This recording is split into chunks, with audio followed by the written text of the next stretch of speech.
Wake up, honey. We're about to land in Washington.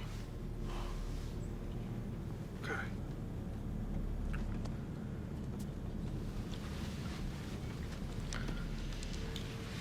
You hear from Bobby?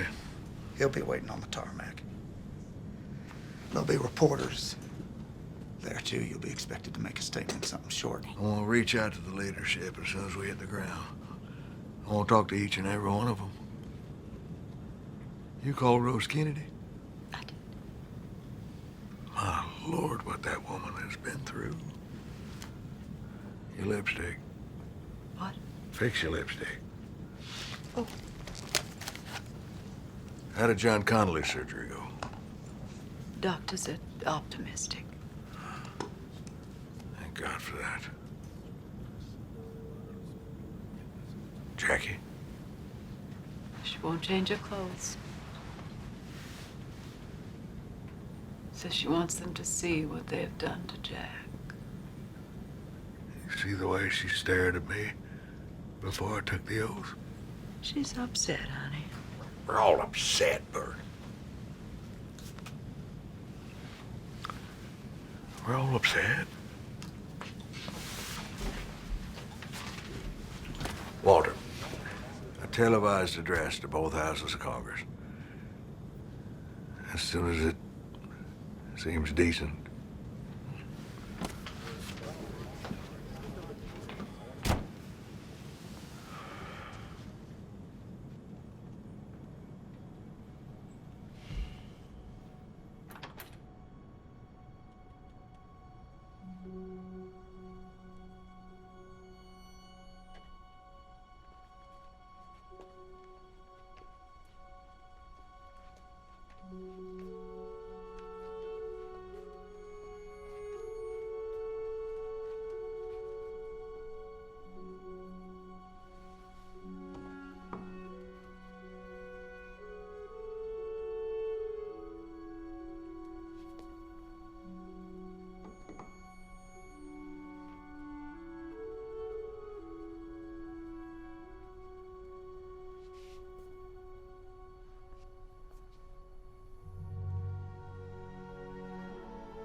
Where were you just now, Mr. President?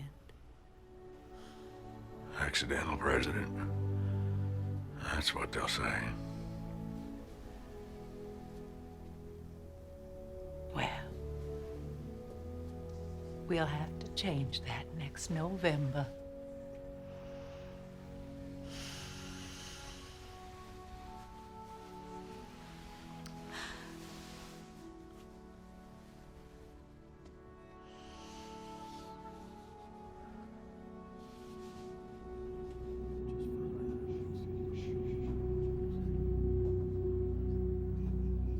I keep having this dream. I'm back in the hill country in the old days, hiding down in the root cellar while a Comanche war party searches through the house just over my head, hunting for me. It's so dark down there, like a grave. The President of the United States. For this terrible moment, I wonder if I'm dead already, or buried alive. President. I pissed myself like an idiot child crouching in the dirt, knowing it's only a matter of time now before they find the trapdoor, discover me, haul me, screaming up into the light where their knives gleam.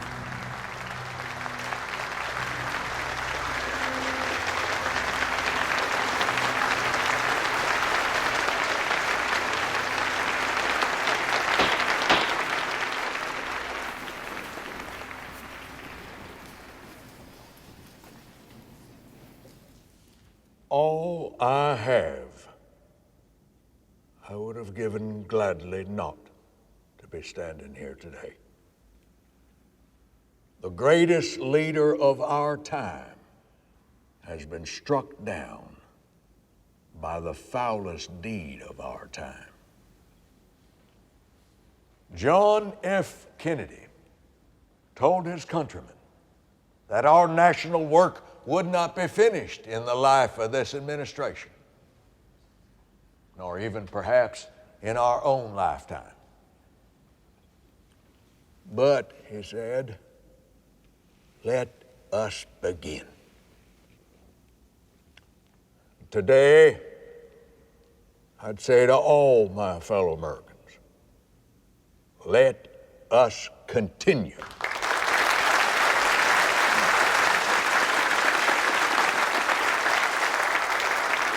We have talked long enough in this country about civil rights.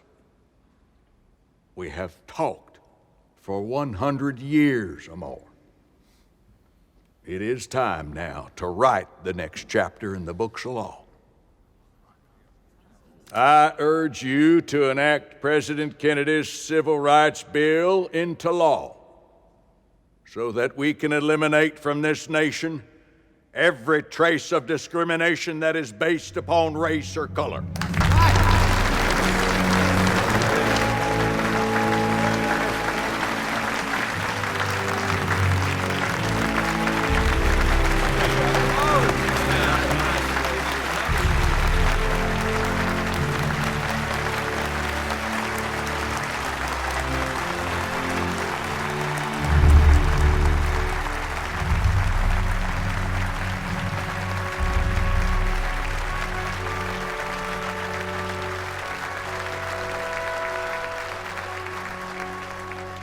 You hear what that Negro comedian Dick Gregory said about me? When Lyndon Johnson finished his speech, 20 million Negroes unpacked. Well, it was a fine speech, Mr. President, dear to my heart, but I know some people are wondering, did he really mean it? Well, you could tell that liberal crowd of yours that I'm gonna out Lincoln. But you need to get behind me because you know Dick Russell and the Dixiecrats are gonna fight me tooth and nail on this civil rights stuff. Now, not too tight in the bunghole, Manny, and give me some extra room in my pockets there for my stuff, my keys and my knife, and leave me some slack for my nutsack. Walter! Walter, you let me know the minute Dick Russell gets here, and get me Katharine Graham from the Post, will you? But timing is critical here, Hubert, you understand me? With the election only 11 months away. If the Republicans are foolish enough to nominate Barry Goldwater, you'll beat them with both hands tied behind your back. Well, Goldwater is tougher than you think. But first, I gotta win the Democratic nomination. Holy crap, what happened here? You tell Lady Bird about this and she'll starve me for a month. Senator Russell. Oh, yep. Give me 1 minute. George Wallace is a nobody. Well, it wasn't Wallace I'm thinking of. Oh, you don't have to worry about Bobby. Bobby Kennedy would just soon cut my throat and smile at me. You know how strongly I feel about this civil rights bill. If there's anything I can do. Yeah, I'll keep that in mind, Hubert. Mr. President. Senator Russell. Uncle Dick. Well. Mr. President. Landon, please. No, sir. No, not anymore. Wouldn't be respectful. Well, in public then, but nothing else changes between us. Hell, I owe everything I have to your good wisdom and generosity, and don't you think for a second I'll ever forget it. Well, you did throw me for a bit of a loop last night. A civil rights bill with your election coming up. For 100 years, the Democratic Party's had a lock on us. It'd be a foolish thing to throw that away. Oh, hell, Dick. You know I got to throw Humphrey and the rest of those liberals a little bit of red meat now and again. Yes. Sir, Dr. Martin Luther King is on 3.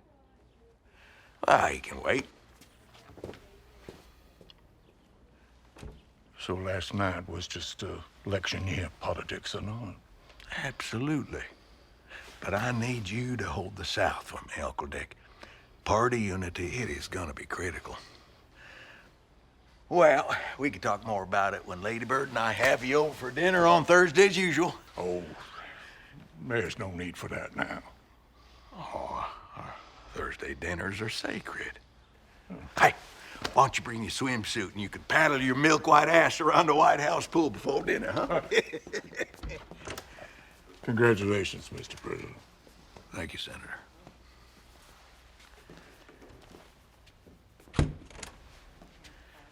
What the hell was she thinking? Won't happen again, sir. J. Edgar Hoover on 4.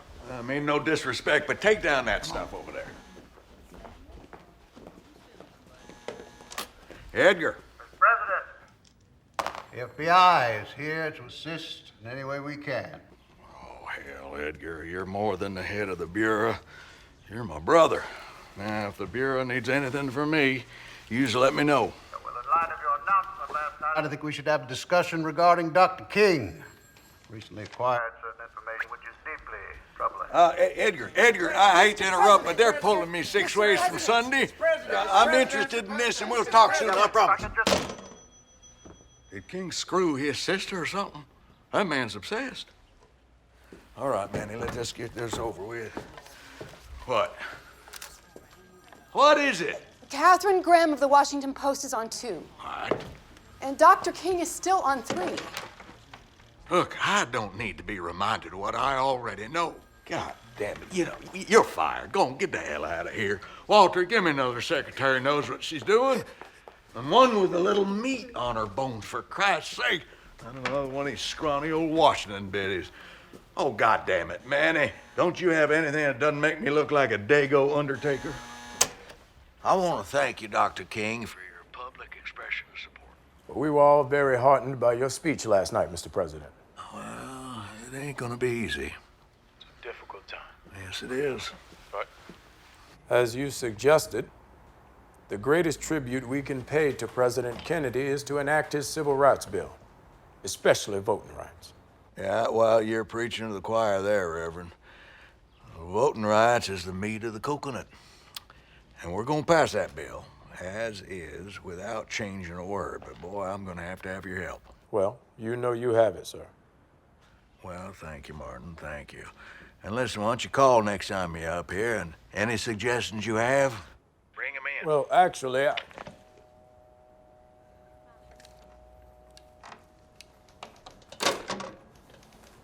just blowing smoke up my ass. I called for a civil rights bill in front of Congress, Martin. Kennedy made promises too, Stanley. He just never delivered. He's no George Wallace. You sure? So deep in Russell's back pocket, you'd think he was humping him. He passed the 57 Civil Rights Act. After he gutted it first, that bill was like soup made from the bones of an emaciated chicken. Martin, listen. He's a Southern politician. He spent his entire life trying to be president. But he's there now. For the first time, he can do whatever he wants. That's the question, isn't it? What does Lyndon Johnson really want? Well, whatever it is, 11 months from now, he has to run for re-election. Like Kennedy, he damn sure is gonna need the Negro vote to win. Amen. LBJ wants our support. Okay. But this president is gonna have to deliver a real civil rights bill. And we're gonna hold his feet to the fire until he does. Damn right. That's right. 11 months from now, he has to run for re-election. Like Kennedy, he damn sure is gonna need the Negro vote to win. Amen. Stanley Levinson, why is the so-called Reverend Martin Luther King taking advice from a well-known communist agitator? That's a very good question, sir. Let's see who else King is meeting. I want all his travel covered from now on. Get it started. Yes, sir. I will leave the goddamn Democratic Party before I turn it over to a bunch of Congolese savages. Hold on a second, Strom. This bill is just the thin edge of the wedge. You saw what King and his bunch did in Birmingham. My integrated busing is just the beginning. Now we gotta shop with them, eat with them, work with them. We have been oppressed and degraded by black, slimy, unbearably stinking niggers. That's enough of that kind of talk. That's exactly what they want to hear, so they can dismiss us all as a bunch of redneck goons.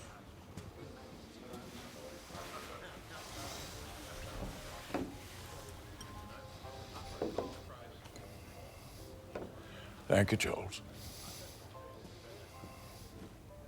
We have to be very careful how we handle this. The issue is not about race.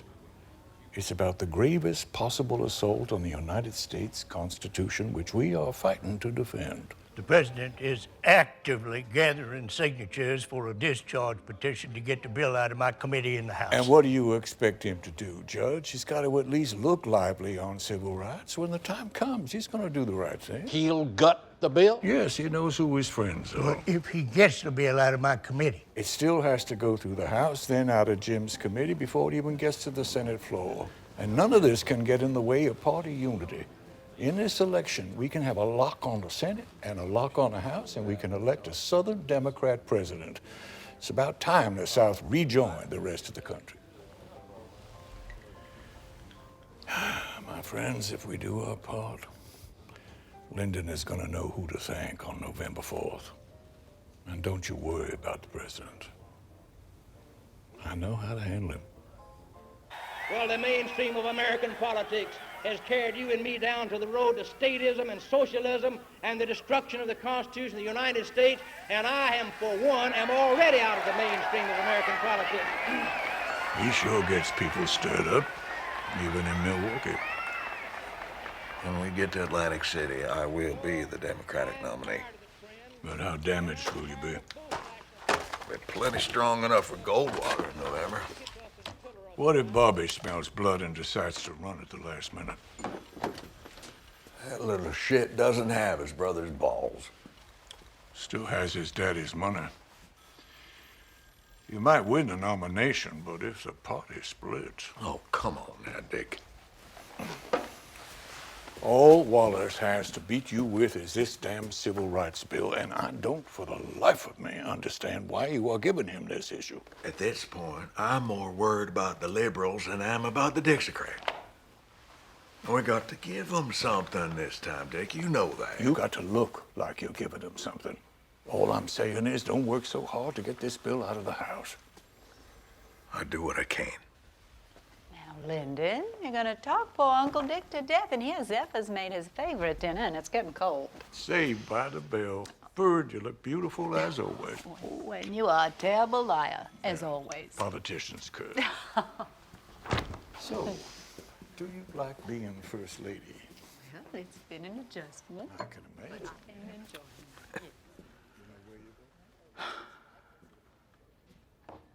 it. Any jackass can kick a barn down, but it takes a carpenter to build one. You remember who told me that? Sam Rayburn? Sam Rayburn, Speaker of the House. Oh, I could have kissed his bald head. Thank you. God knows I'd been kissing his ass since the day I moved to Washington. Trying to get him to take notice of me. You know what Mr. Sam wanted? His greatest regret? No, sir. A tow-headed boy to take fishing. Well, I heard that and I did my damnedest to be that boy. Suck up, yeah. Browners, sure. Kiss ass, you bet I heard them all. Fuck you! Everybody wants power, Walter. Everybody. And if they say they don't, they're lying. Yes, sir. But everybody thinks it ought to be given out, free of charge, like Mardi Gras beads. Especially to them, because, of course, they're going to do good with it. Nothing comes free. Nothing. Not even good. Especially not good. You know, when the carpenter picks up his saw, if wood could talk, it would scream. You cannot cut voting rights out of the Civil Rights Bill. You can't pass a civil rights bill with it, not this year. You told Dr. King you wanted this bill passed without one word change. You don't go and sell a horse by talking about it being blind in one eye and got the heat. They're gonna think you're just gutting the bill, sir. Bullshit. They sell a damn good bill. Public housing, access, school desegregation. Don't The you tell me that liberal ain't wing nothing, of the goddammit. party will think you've betrayed Well, them. those are your people. It's your job to My bring them job. around. Hell yes. You're the great white hope of liberals everywhere. Well, if I'm anything like what you say, it's because people know I stand by my principles. Principles? Shit. This ain't about principles. It's about votes. You know what's the problem with you goddamn liberals? You don't know how to fight. Mr. President. You say you're the leader of the liberal wing of the Democratic Party? Then show me some goddamn leadership. Look out! No brakes! Look out! No brakes! Hold on! Hold on! What in I thought I was a goner. Well, This it's is an watertight. amphibious car. It's a car and a boat. I have never seen such a thing. I wish I had a photograph of your face. I've never. Oh. You want to know what the ugliest sound in the world is, Hubert? It's a tick, tick, tick of a clock. All the men in my family die young. I nearly died of that heart attack 10 years ago. Terrible time. And I ain't got much time left. You and me, we got to the convention in August while the people are still grieving Kennedy's death to get this bill passed. And if we don't act now, this opportunity to do something about civil rights will just disappear forever. Now, are you in or are you out? Can you get the bill out of the House Rules Committee? Leave Judge Smith to me. And voting rights? Next year. No. So now you have my word. It'll be a very, very difficult sell, Mr. President. Oh, I know. I know. That's why I want you to be the floor manager of this bill. Floor manager? I assumed that Majority Leader Mansfield... No, Mike is a good man, but boy, I need someone more personal. And people like you, Hubert. Hell, even Dick Russell likes you. Well, I wouldn't go that far. No, he does. He does. You know I'm under a lot of pressure to announce my running mate for the election. Now, you show me that you got the guts to push this thing through. And you make yourself one very real candidate to become my vice president of the United States of America. Step away from the White House. As we've seen, anything can happen from there.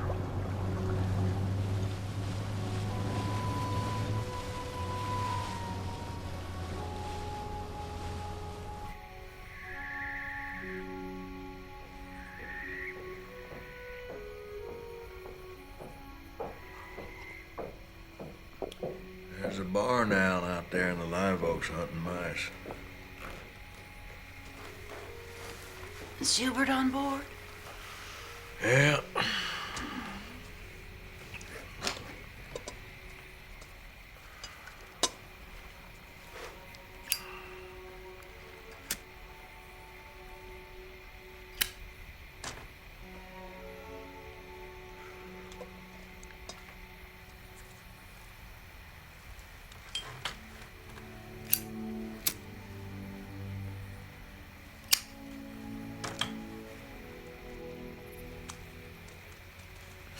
One heart attack in a lifetime is plenty. Thank you very much. Why do I put up with you? Oh, because you would be lost without me. King won't be so easy. He won't trust me now, and I can't say I blame him. He doesn't know you yet. If I keep King's support, I risk losing Uncle Dix. I may have in any case. I always thought it would take a Southern president to drag the South out of the past. Shit. They're not gonna thank me for it.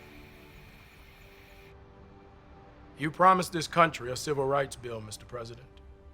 And the voting rights component is critical. Absolutely critical, and we're gonna fix that. Just not in this bill. Right now, we're going to take care of segregation and public accommodations first. I'll get that, Matthew. Thank you. You know, every year, my cook, Zephyr Wright, best damn chicken fried steak you ever put in your mouth. Well, every year, she and her husband drive my Packard from Washington back down to the ranch for me. Well, now Zephyr, she can't use any restrooms on those highways because they're all whites only. She got to squat in a field by the side of the road to pee like a dog. Now, that's just not right. And by God, we're gonna fix that. Well, nothing in this country will ever change until Negroes can vote. The next bill will be voting rights. After President Kennedy's election, Eisenhower had publicly declared that his party had taken the Negro vote for granted. I would hate to see the Democratic Party make the same mistake. If you think Barry Goldwater's a legitimate heir to Abraham Lincoln, you should vote for him. You know, civil rights isn't the only thing I'm interested in, Dr. King. We got people in this country living in unbelievable poverty.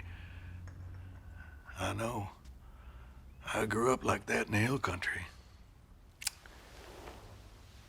Picking cotton on my hands and knees, harnessed like a mule to a road plow, living off the bit of charity of my neighbors.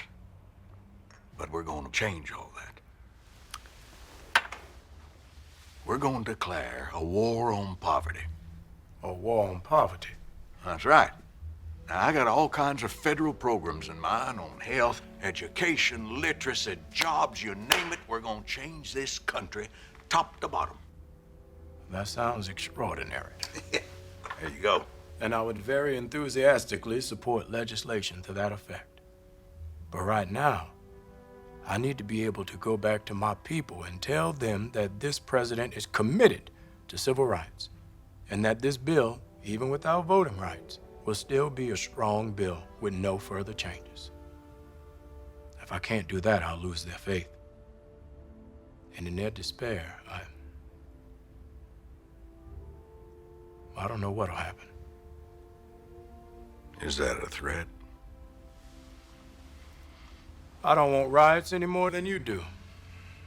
But in order to avoid that type of situation, I need to be able to deliver meaningful reform.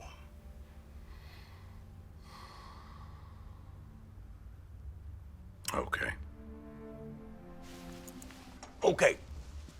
Now, here's what I need. The bill is stuck in Judge Smith's Rules Committee, and I need at least 8 votes, Walter, to pry it out. 5 Republicans and 3 Democrats. Walter! Oh, good. All right, here. Now, you get your people in each one of these districts, your ministers, your clergy, your union guys, and what have you, to lobby these House members to release that bill. And lobbying is just like propositioning women, you know? Well, I knew this fella once. Whew, he was a real ladies' man. He got more pussy than you ever saw. And I said to him, "What is your secret?" And he said, "Well, I go into a bar and I ask each woman if she'd like to fool around." I said, "Boy, you must have got slapped a lot." He said, "Oh, hell yeah. But I also got me a lot of yeses." Well, now, we only need 8 yeses to get that bill out of Judge Smith's committee. All right. All right. He said he'd get it out of committee, and by God, he did. Hallelujah. And all it cost us was the voting rights section. The point is, we can work with this president. Now, he's asking for our further assistance in lobbying Congress. What do we have to lose? Do we have to endorse his candidacy as well? You still planning on voting Republican this election, Bob? You know, Goldwater came out against civil rights, purely on constitutional grounds, of course. Yes, personally, Goldwater deplores racism. I just think asking for my vote while denying me the right to vote is bullshit. The bill still gives us a lot. Unless he gives that away too. I have his word, there'll be no more compromises. His word? Are you serious? I cannot support a bill without voting rights. I'm not asking you to. I'm asking you to not work against it. The president is planning new legislation that will bring a huge federal intervention to poverty, hunger, and jobs. Think what that'll do for our people. 40 acres and a mule. That's right. What if he's serious? Okay. We will not campaign against the bill, but we're not going to sit on our hands either. What does the visionary Bob Moses propose? Freedom Summer. We are going to flood the state of Mississippi with hundreds of student volunteers to educate and register Negro voters. Mississippi. Not just Negro volunteers. White students, too. If just one of your white volunteers gets hurt, you will do irreparable damage to the cause. Whereas if one of our Negro volunteers gets hurt, who gives a fuck? There may be trouble. But if it takes some white kid getting smacked around to shed a little light on the darkness that is Mississippi, then why not? Because people will die in Mississippi. People are dying in Mississippi. We're not asking you to All right, calm down. Nobody in here gonna do anything they can't get behind. But we should respond to the elimination of voting rights. And Freedom Summer is the perfect way to do that. At the same time, Roy, you are right. The bill still does give us a lot. No one in this room has your legislative experience. So clearly you and the NAACP should lead our lobbying efforts in D.C. All right. Yes, okay.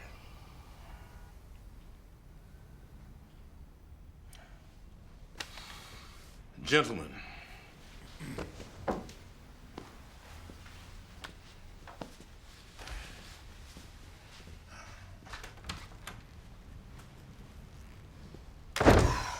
Lord have mercy. One of these days, Stokely and Wilkins gonna kill each other right there in the middle of the room. In that case, we should sell tickets so I can stop giving speeches. I know that's right. First thing tomorrow, let's reach out and get our membership mobilized on this new campaign. You need anything else? I'm okay. Good night, then.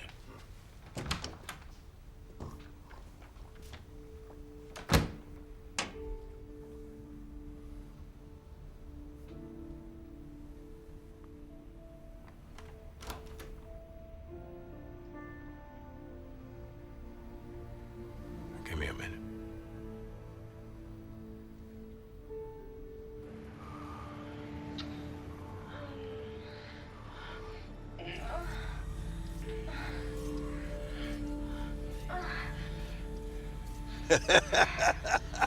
Woo! A sex-mad preacher. His hypocrisy is disgusting. The man is a flagrant adulterer. Oh, my. A southern preacher who fucks his choir. Who ever heard of that? Oh, Edgar. If you arrested every politician or preacher who ever strayed from the marital bed, wouldn't be nobody in politics or the pulpit. His moral turpitude just tipped the iceberg. Why, his commonest connection. Edgar, far be it from me to tell you how to do your job. So keep an eye on him, sure, but the House is about to vote on my civil rights bill. And this is not helpful. You understand me? Yes, sir.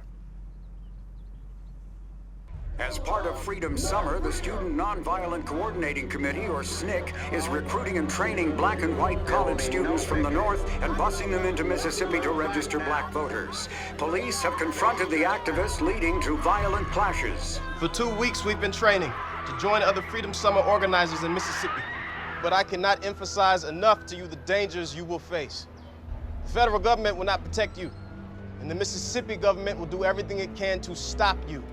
If at any time you wish to quit, you should do so, including now.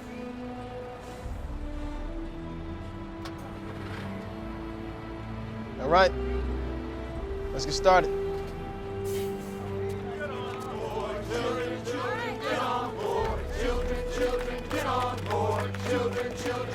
Let's fight for freedom now. Get on board. Children, children, get on board. Children, children, get on board.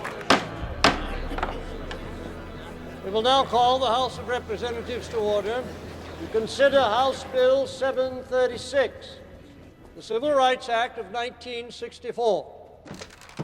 Mr. Speaker, Can you hear that? this bill is nothing less than an assault on the Constitution by the federal government. To tell the owner of a cafe who he can hire or who he can serve. Who are we to tell a state that they may not pass segregation laws? As a conservative Republican, I believe that state authority should not be needlessly usurped. Hear, hear. But I also believe that the Constitution doesn't say that whites alone shall have our basic rights. Didn't see that coming. McCullough is just playing to the peanut gallery. Well, Are you, Lyndon? Is this just still so much red meat for Humphrey and his gang? people aren't going to stand for Jim Crow anymore, Uncle Dick. I'm not saying the Negro hasn't been put upon. He has been put upon most disgracefully. But you can't rush these things. Look at the mess in Mississippi with all those agitators going down there, getting in people's business. Folks are going to get hurt. And whose fault would that be? Mr. Speaker, I would like to introduce an amendment that would exempt local businesses in public accommodations. For instance, if you were a podiatrist and had your office in a hotel, if I were cutting corns, I would want to know whose feet I was going to have to be monkeying around with. I would want to know whether they smelled good or bad. Podiatrists, like other minorities, got rights too. To force them to work violates the 13th Amendment's prohibition against slavery or involuntary servitude. You know, if that's the best the judge has to offer, he should have lost his chairmanship a long time ago. Mr. Speaker, I, for one, am fed up with amendments that subtly or blatantly defeat the purpose of this bill. And to my esteemed colleague, Judge Smith, if you're going to trim the stinky, smelly white corns, you're gonna have to do the same thing to the black ones. That's telling him. My goodness, man. Call for a vote, for God's sakes. No more amendments to be offered. The Speaker calls for a final vote on House Bill 736. Abbott. Nay. Mr. Abbott votes nay. Abell. Yay. Mr. Abell votes yay. Adair. Yay. Albert. Nay. Mr. Andrews from Alabama. Nay. Mr. Andrews votes nay. Mr. Andrews from North Dakota. Yay. Mr. Andrews votes yay.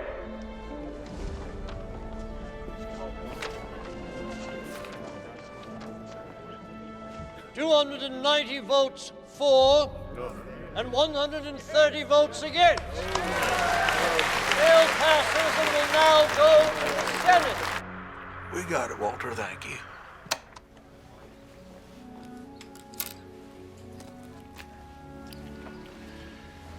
General Burnside thought he'd crush Lee at Fredericksburg. His overconfidence cost him his army.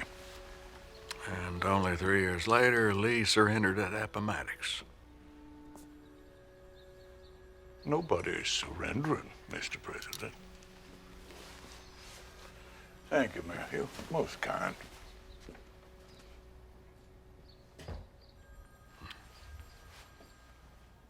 In St. Augustine, Florida, Negro demonstrators were attacked today by an estimated 500 angry whites when they broke through police lines. The conflict began when 200 Negro demonstrators led by Andrew Young and other civil rights leaders... Trust LBJ. He's one of us. Is this the first time a civil rights bill made it through the House? So the bill goes to the Senate.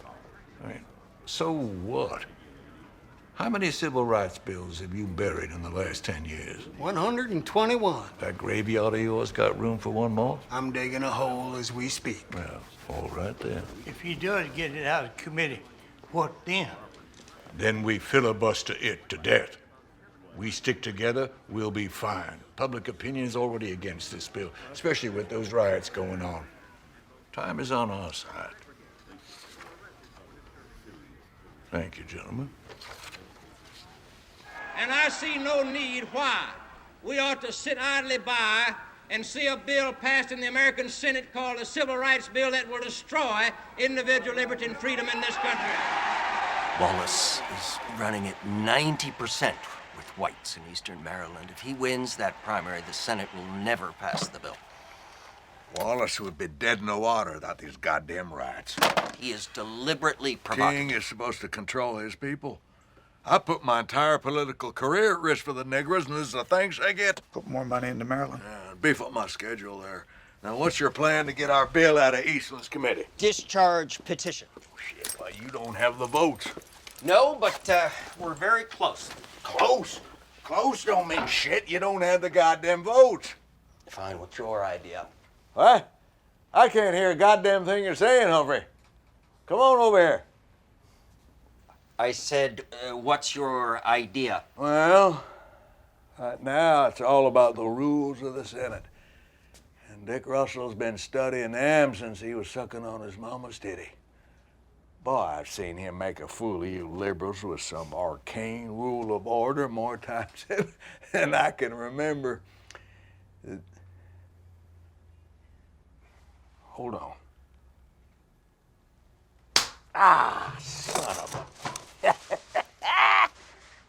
Oh.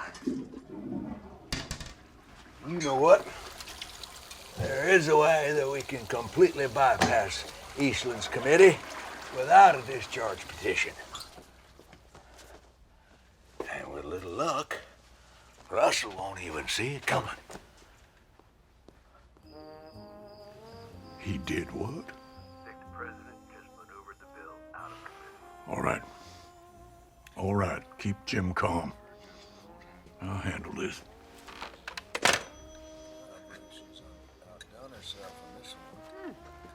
What you think it is? Why it tastes a little different? Where's the temperature she cooked? Everything all right, Uncle Dick? Just peachy. Would you like some more gravy? Oh, Lady Bird, it was delicious, but I just couldn't possibly know. Thank you. Hey, what about me? Aren't you gonna offer me any more gravy? Well, honey, I'd like to, but I can't. Bird's got me on a diet.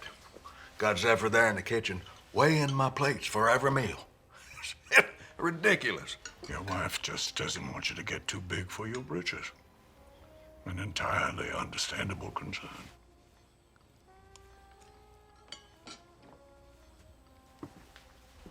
I think I'll see how Zephyr is coming with that cobbler.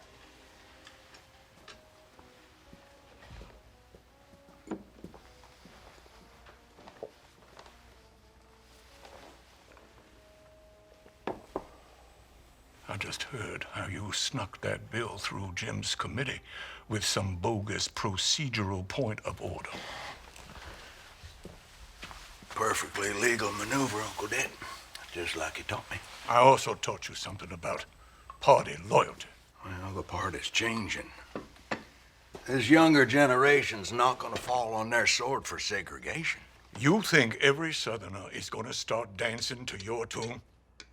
Wallace almost won Maryland. But he didn't. Another riot, and he will. And there will be more riots. We're gonna filibuster this bill. It will never pass. You so sure about that? I know what you're thinking. You're thinking you're gonna cut a deal with Senator Dirksen. You filibuster, what choice you leave me? A Democratic president ignoring his own party and making a deal with the Senate minority leader. Shameful. Now, don't you get all high and mighty with me. You have been cutting deals with those conservative Republicans for years, but now I can't cross the aisle. Shit.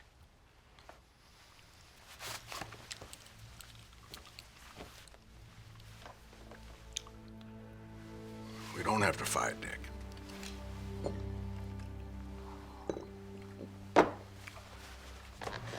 Yes, we do.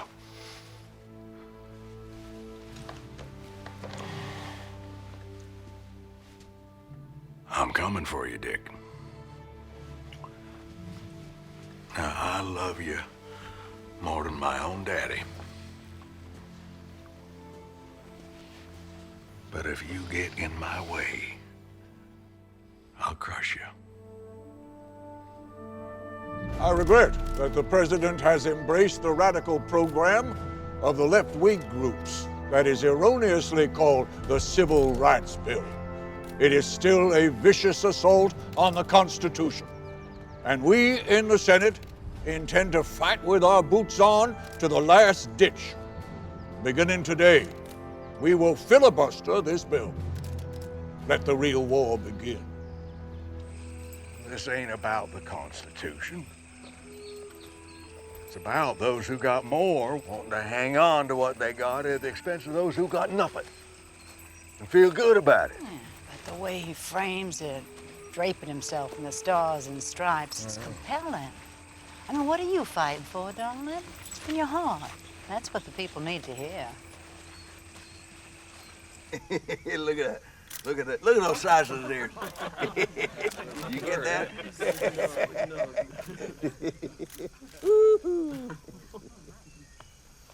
Well, listen, I just want to thank you all for coming up here and sharing some time with me. I wanted to just respond to what Senator Russell, his decision, unfortunate decision on filibustering this bill.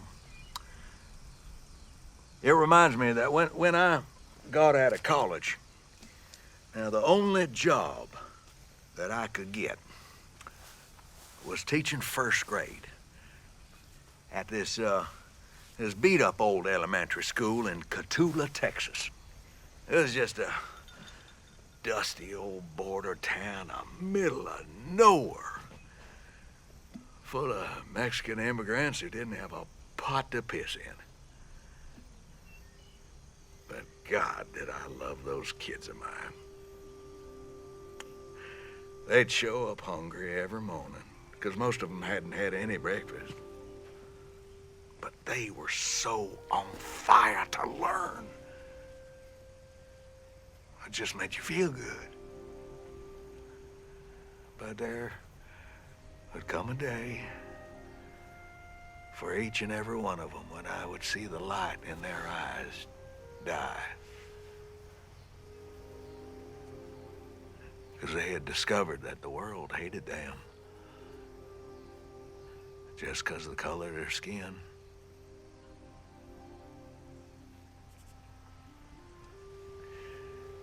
Now, some folks tell me just to go slow. They say the political risk is too high. And to that I say, well, if a president can't do what he knows is right, then what's the presidency for?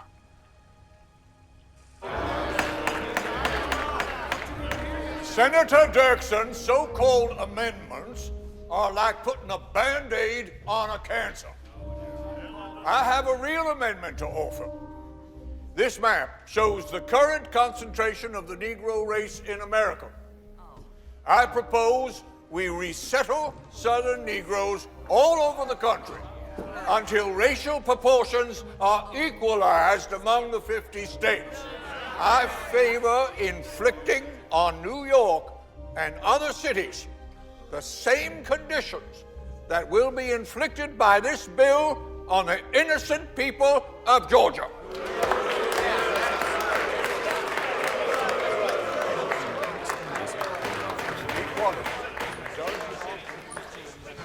Is the president caving in? I'd ask him myself, but he's no longer returning my call. Absolutely not. My people have made every painful sacrifice that's been asked of them, and the bill's still stuck. Martin, I'm as frustrated as you are, but lining up votes to break the filibuster's a complicated process. Dirkson's amendments will gut the bill. Dirkson needs to look tough to his people. The time for posturing is over. It's time to act. I've put put all my credibility on the line telling our young people that this president can be trusted, but they want results.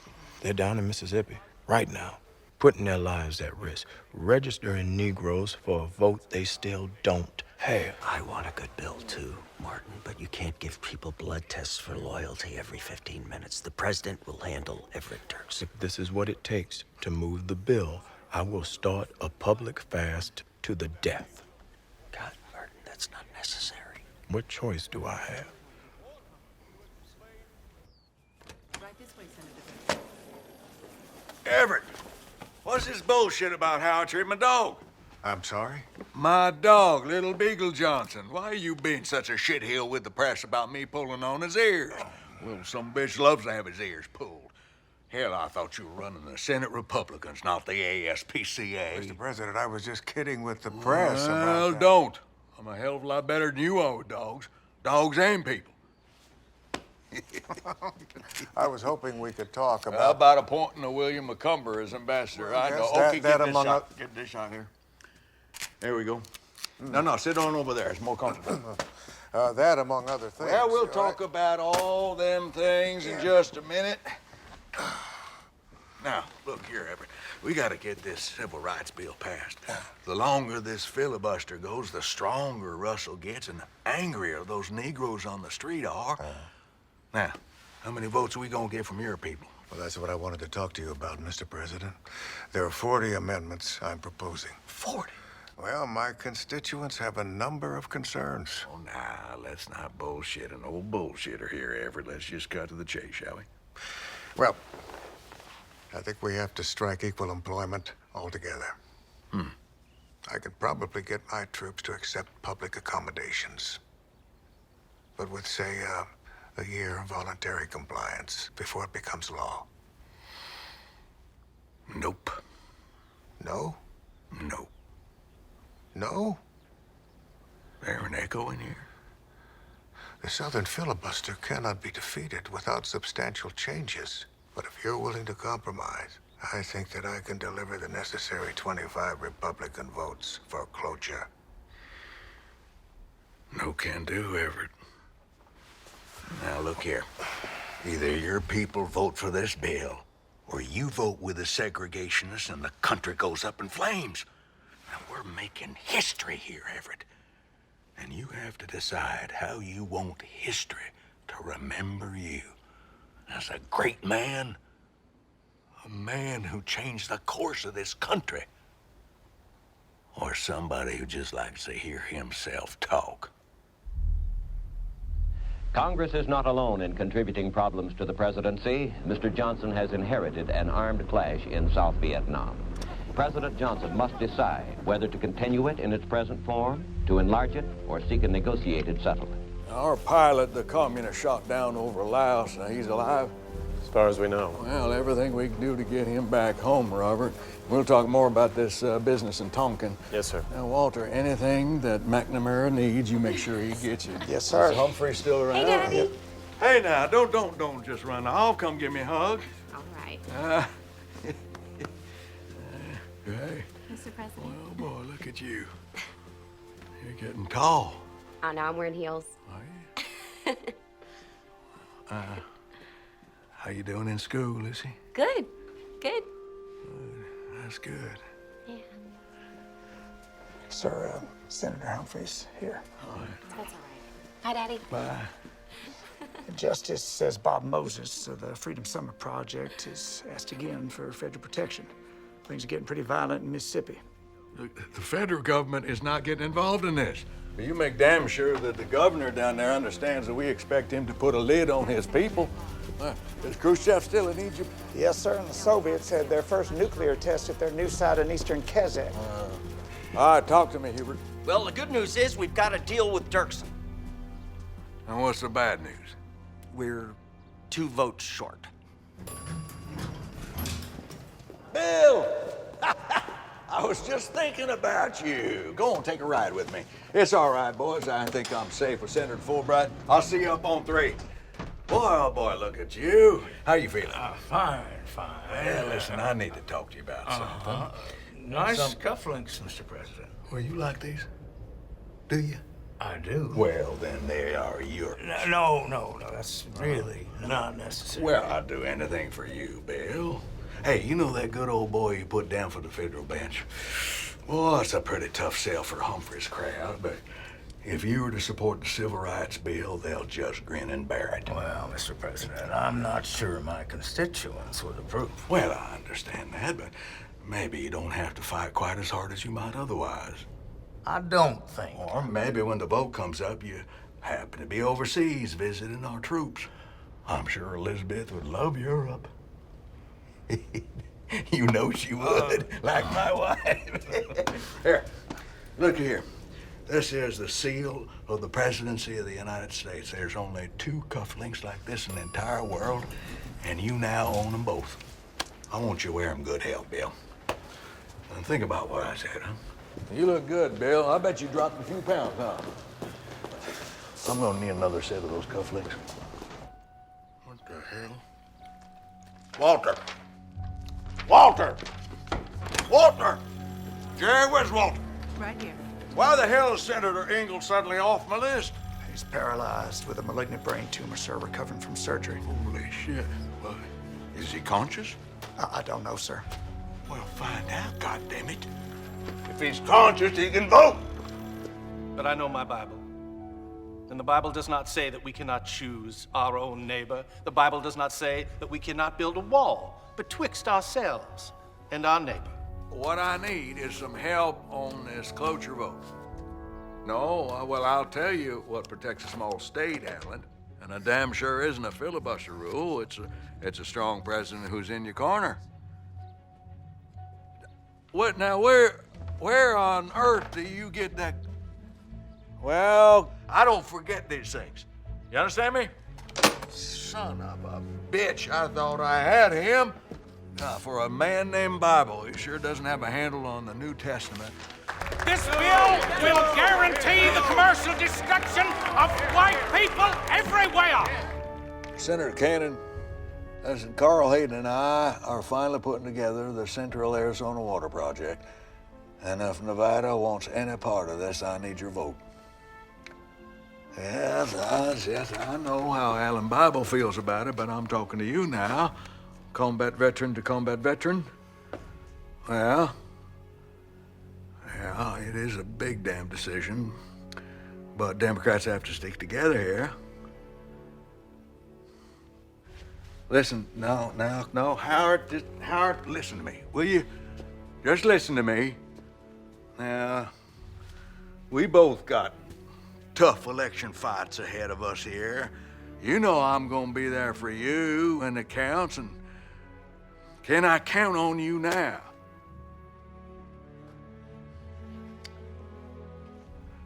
Howard, you do the right thing here, and you're gonna help yourself, you're gonna help your state, and you're gonna help your country. Will you vote for cloture?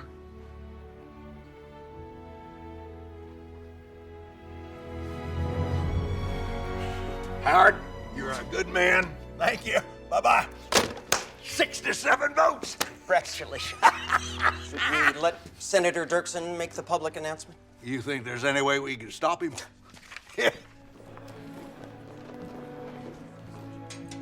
We believe all men are entitled to the blessings of liberty.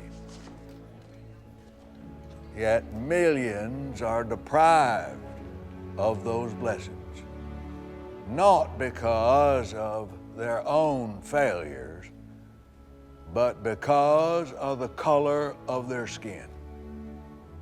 This cannot continue. Our Constitution forbids it. The principles of freedom forbid it. And the law I will now sign forbids it. Thank you, and good day.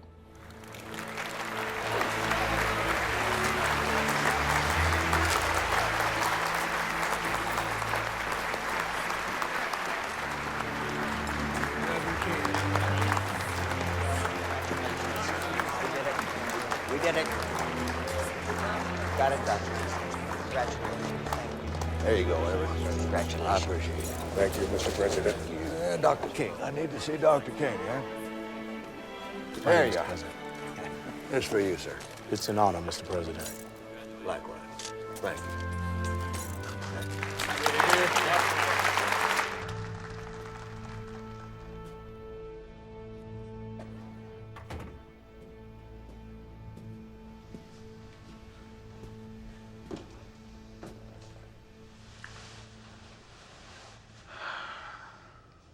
I'm sorry, Dick. No, you're not. It's not personal, it's just politics. It's the passing of an era. Well, yes, it is. It's the passing of a time of etiquette, courtesy. It's the passing of a time of principles, like party unity. You know what the old soldier said on parade? Hey, look, everybody's out of step but me. Maybe. I am old, that's true. And God knows I'm tired. But the fellas coming up behind me are utterly without principle of any kind. And you see how you like dealing with them. You're gonna miss me when I'm gone. I still need you, Dick. I'm still here, Mr. President. But the rest of Dixie. I hope you haven't just killed your election chances.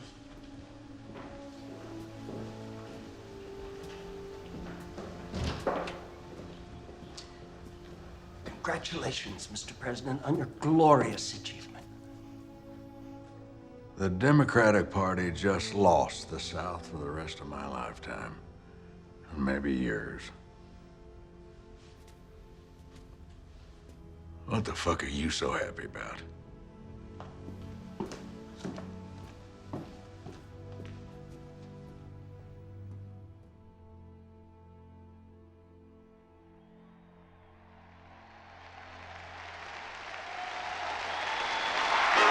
Senator Goldwater's triumph takes the leadership of his party away from the Eastern Liberal Bloc and places it with the Western Conservatives for the first time since 1936. Clausewitz said, politics is war by other means. Bullshit. Politics is war. Period. That moderation in the pursuit of justice is no virtue. Let me remind you also that extremism in the defense of liberty is no vice. You know how you win a campaign? By not losing it. Good morning, Mr. President. I only lost one election my whole life. The son of a bitch stole it from me in the final seconds with a handful of fake votes, and I will carry the pain of that with me to my dying day. But I'll tell you what, nobody will ever do me that way again. It'll be some other way. Nothing shall be lacking from the struggle.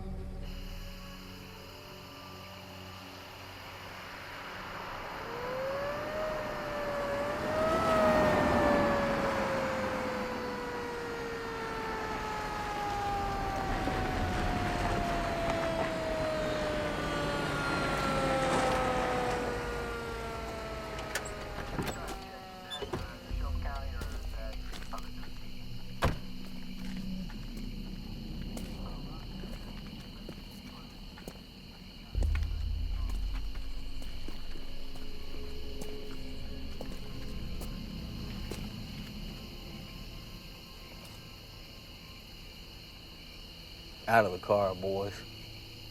What's the problem, Deputy Bryce? I thought we were good. Out of the car, Jew boy.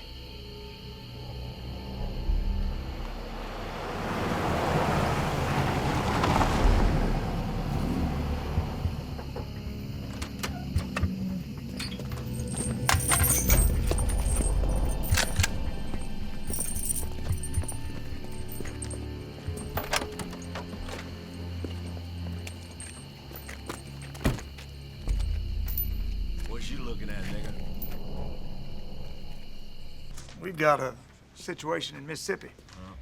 3 young men have gone missing. Michael Swerner, age 25, Andrew Goodman, age 21, and James Cheney, 21. They were all working the Freedom Summer Project in Meridian.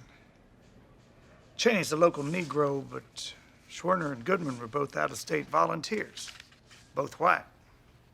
Well, the shit'll hit the fan now. Get me the governor of Mississippi. They were investigating the burning of a Negro church in Neshoba County. They've been missing for 15 hours now. Missing in Mississippi? Son of a bitch. Yep. All right, put them through. Governor, I'm calling about those 3 boys. You mean those 3 professional agitators? Cheney, Schwerner, and Goodman. That come into our state, creating all kinds of problems. Apparently, Deputy Price arrested them yesterday afternoon. For driving 35 miles over the speed limit. Really? Yes, sir. So they held him for? A couple of hours. Oh, see, now, that's where it gets confusing, because When their friends called the jail down there, the deputy said he'd never heard of them. Well, I don't know anything about that. Price said he released him at 10 o'clock that night. And nobody's heard of them since.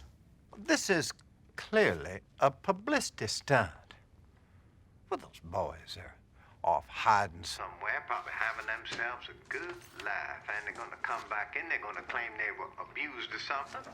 Well, now, I'd hate to have to send a whole bunch of federal marshals into your state. Well, no, you don't want to do that. of course I don't. You don't want the publicity, and I sure as hell don't want to stir up a mess just 8 weeks before the Democratic convention. But there's a lot of pressure to do something. Now, if you'd rather, I guess I can get a few FBI agents to look into the thing. FBI? Well, it's a damn sight better than the federal marshals and the U.S. Army, ain't it? Well, yes, I guess that would. Yeah, you know, I think you got the right idea there, Governor. Let this be Hoover's problem, not ours. Hopefully you're right about the whole thing, and these boys will turn up quick and we can all just relax. Christ's sakes, we got an election to win. Hoover will just drag his feet. Not if I light a fire under his ass.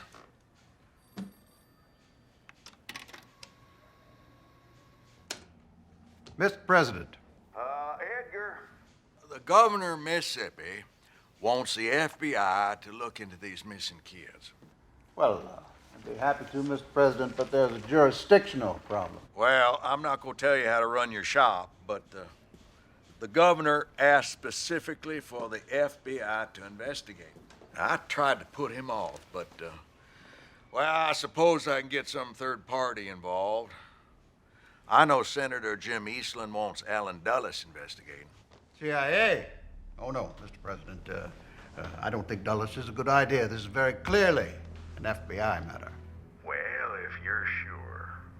I mean, the last thing I would want is Dulles down there acting like he was running the FBI as well. I'll tell you what. Let's say Eastland is my problem. I'll just deal with him.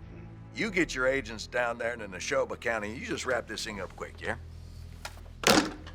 When did you talk to Eastland about Dulles going down there? Oh, I made that part up. So the problem here is there's 3 sovereignties involved. There's the United States, there's the state of Mississippi, and then there's J. Edgar Hoover.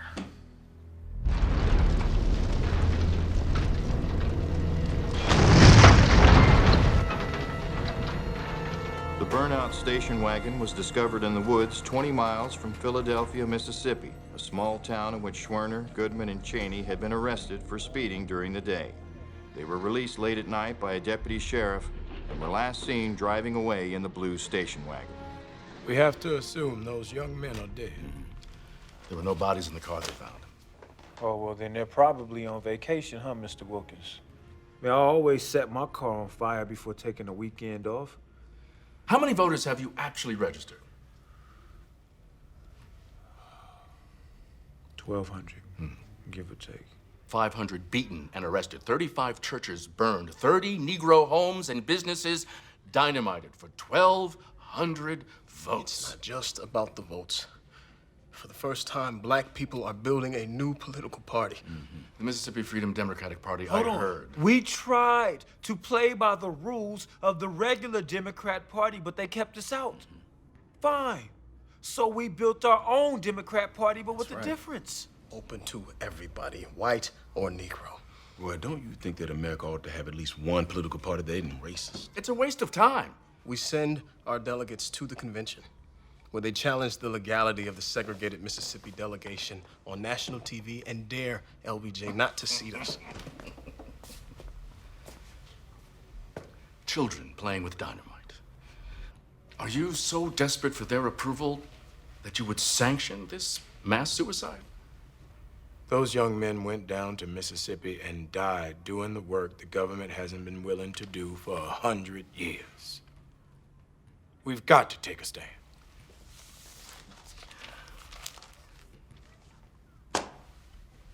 I grieve for those young men. Don't use their funeral pyre to burn what's left of the movement.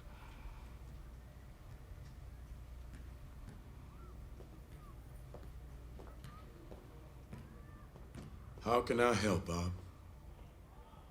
Come to Mississippi. Don't be ridiculous. Show the people that you are behind the Mississippi Freedom You might as well Party. paint a target on his back and declare open season. Mark, you have not been to Mississippi in over a year. He's been busy. Death threats, jail, shot at. You don't own a monopoly over suffering his stuff. And I never said that I did. Let somebody else carry this little money. Please.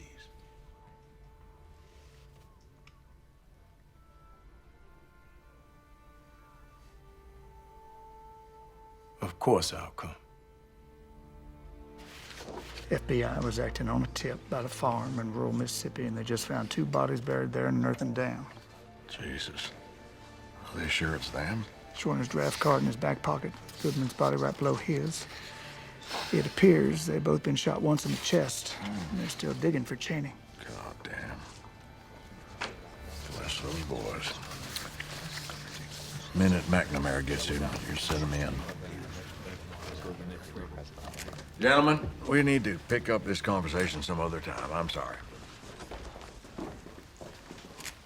It's obvious that this Deputy Price was involved in that. Probably the sheriff, too. Oh, Lord.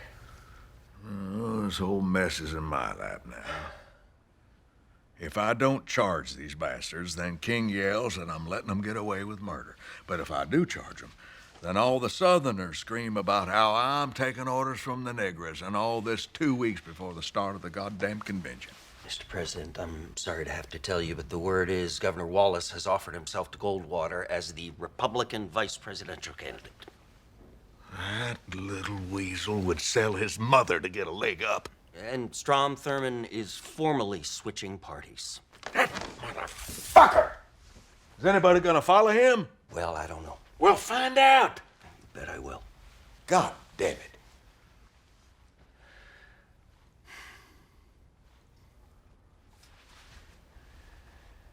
You see her on TV? Who? Oh, the dead kid's wife, Schwerner. Rita. Wife. Widow, I mean. Christ. Terrible. Mr. President, we have word. I don't know. Come on. Yeah, sit down. All right, Robert. Captain Herrick of the USS Maddox reports a potential sighting last night of 2 possibly hostile unidentified vessels in the Gulf of Tonkin, and some somewhat contradictory sonar evidence of actual torpedo attack. Well, a potential sighting? What the hell's a potential sighting? A visual sighting not confirmed by mechanical means. And this torpedo attack, this actually happened? Still awaiting confirmation. Oh.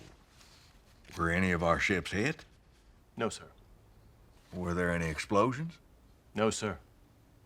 And how the hell do we know we were attacked? We don't, for sure. We have contradictory sonar readings. For God's sakes, Robert. Give me something I could work with here. Officially, This is a very delicate subject. Oh, Humphrey can know. Mr. President, the limited airstrikes you ordered pre-selected in case of another attack are good to go. Airstrikes? So we order them in. Surely this is a situation about which we ought to be more confident before we act. There's no sense in pretending last night's event didn't happen. Not anymore. What do you mean? There's been a leak somewhere. Who? Who leaked it? We're tracking it down. I want his fucking head in a basket. The point is, the press has got to it somehow. God damn it. Now there are domestic considerations as well. Yeah, Goldwater. Don't retaliate. He will play all the angles against you. Oh, this soft-on military bullshit. Christ, the Democrats beat Hitler and Tojo. What more do we have to do? You want me to call in the retaliatory strikes? Or an attack which may or may not have happened? Planes are ready to go on your command. Mr. President, this puts you in a terrible position. You are essentially Mr. going President, to have to lie.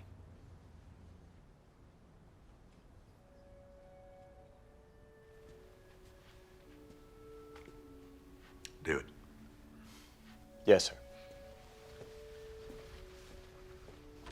If it gets out, we'll pass it off on our South Vietnamese allies. Mr. President. What, you think I like this?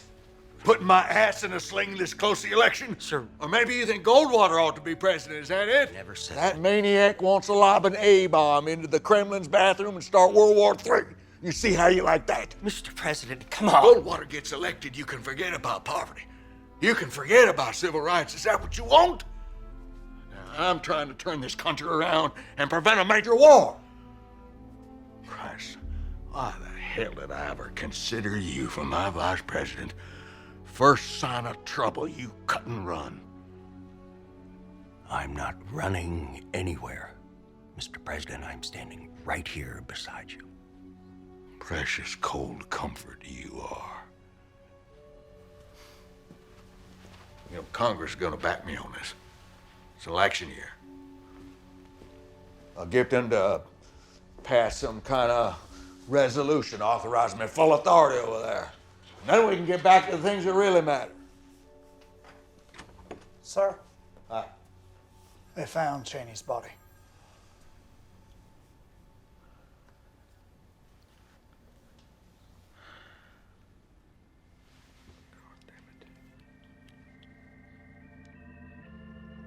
The bodies of the three missing civil rights workers, Schwerner, Cheney, and Goodman, were found in a grave at the base of an earthen dam outside of Philadelphia, Mississippi. Their bodies were wrapped in plastic bags numbered 1, 2, and 3. They were taken to the medical center in Jackson for examination.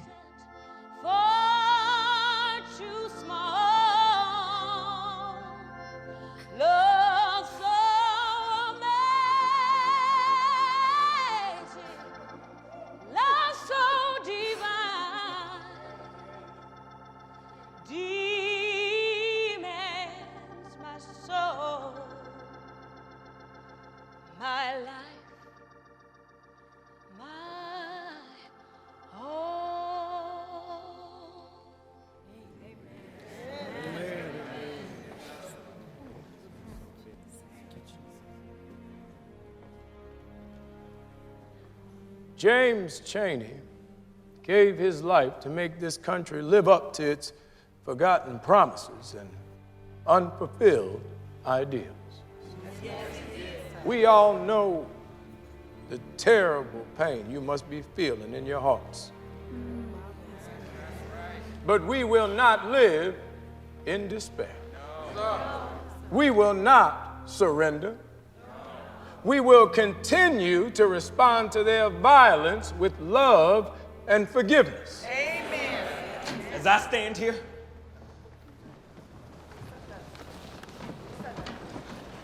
I not only blame the people who pulled the trigger or dug the hole with the shovel. I blame the state of Mississippi, all the way on up to the people in Washington for what happened. Now that's enough of that. No, it's all right. Come on up here. I'm sick and tired of going to funerals for black men who have been murdered by white men. Are you? Are you sick and tired of this stuff like I am? I'm not feeling sad tonight, Dr. King. I'm not feeling forgiveness. I've got vengeance in my heart. And I'm asking you to feel angry with me. Are you angry? The white men who murdered James Chaney are never gonna be punished. The best way to remember James Chaney is to demand our rights. If you go back home and take what these white men are doing to us, if you take it and don't do something about it, then God damn your souls. Stand up! We got to stand up in Meridian. We got to stand up in Jackson.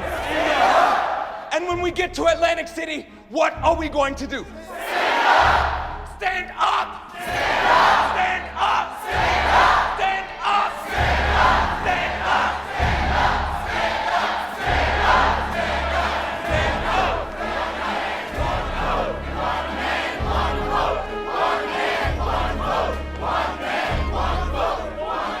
up! You must seek the MFDP. Martin, it's not that simple. Yes, it is. Now, you don't understand the depth of feeling among my people. These murders, they've rocked the movement. If the government does not do what is right here, nonviolence will no longer be an option. To see a largely Negro delegation from a southern state appear here claiming to be an alternative delegation is something I don't think has happened in the Democratic Convention, perhaps since Reconstruction days. And according to the Freedom Democratic representatives, Dr. Henry, who was their chairman, Dr. Martin Luther King, they are not going to accept any compromise short of having some kind of a vote in this convention. Well, I'll certainly take that under consideration, John.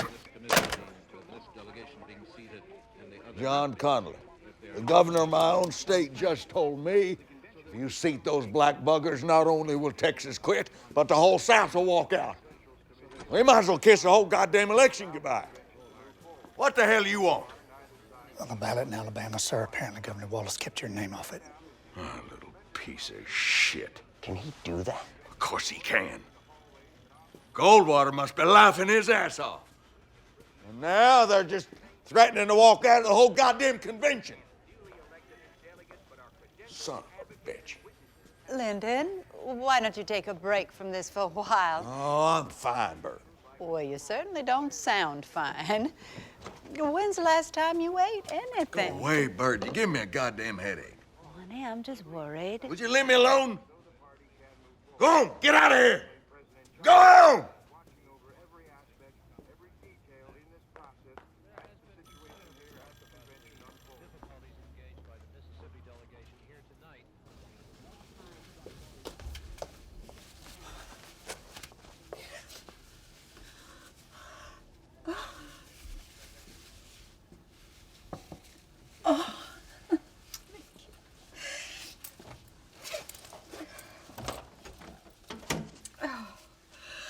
I feel so sorry for him.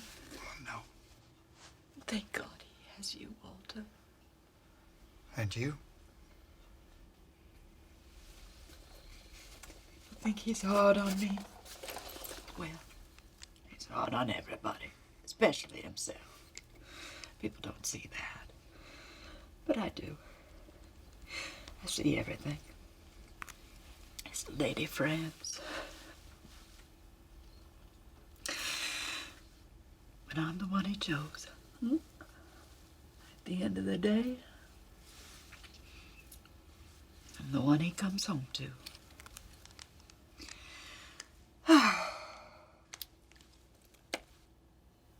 My money paid for his first campaign. Did you know that? I had to face down my own daddy over my inheritance to get it. By God, it was the best investment I ever made.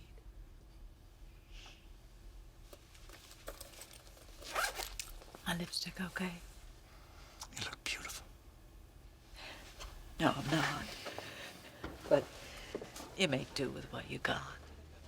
And whatever happens, you don't quit.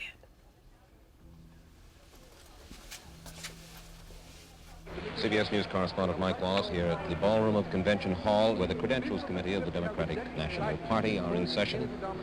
And now we are hearing from the Freedom Democratic Party representatives of Mississippi.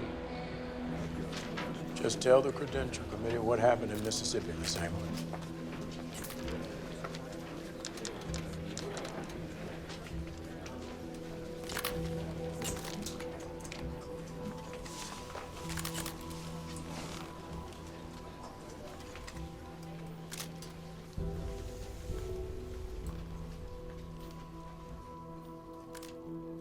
On January 9th, 1963, I went to a meeting to learn how to register Negro voters in Mississippi. On my way back, I was arrested by the Winona police chief and taken to the county jail. After I was placed in a cell, state highway patrolman ordered me to lay face down on the bunk bed, saying, "You gonna wish you was dead." Who the hell is this? Fannie Lou Hamer, sharecropper's daughter, became one of the leaders of the MFDP. And then he ordered 2 male Negro prisoners to beat me with a blackjack. The first prisoner beat me till he was exhausted. And then the patrolman ordered the second Negro to beat me. This is awful. I was holding Sure as hell is. She could stampede the liberals into seat in the MFDP, and the South will storm out of the convention in droves. Walter! Walter, you tell the press we got a major announcement in the Rose Garden. What's the announcement? Hell if I know. Anything to turn off those goddamn cameras in Atlantic City. I began to scream. And one white man hit me in my head and told me to hush. My dress had worked up high, so I pulled it down. And another white man walked over and pulled it back up.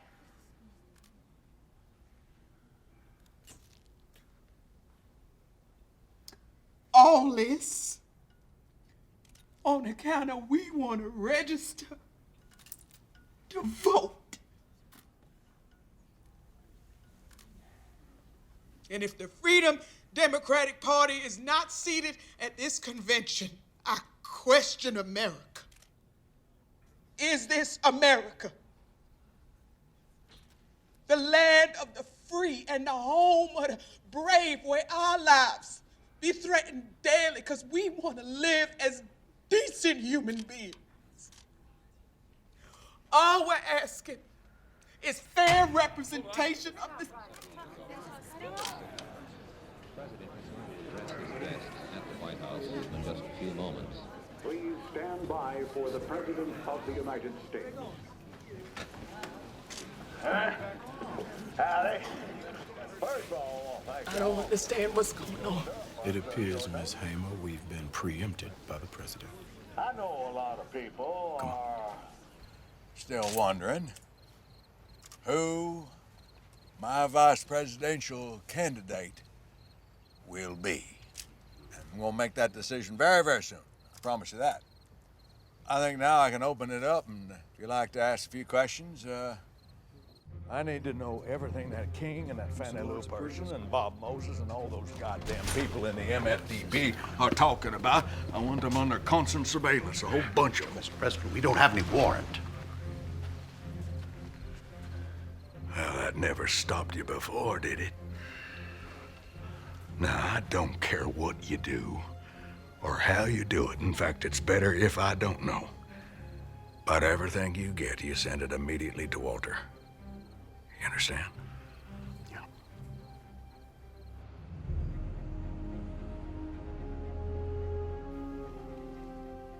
Uncle Dick?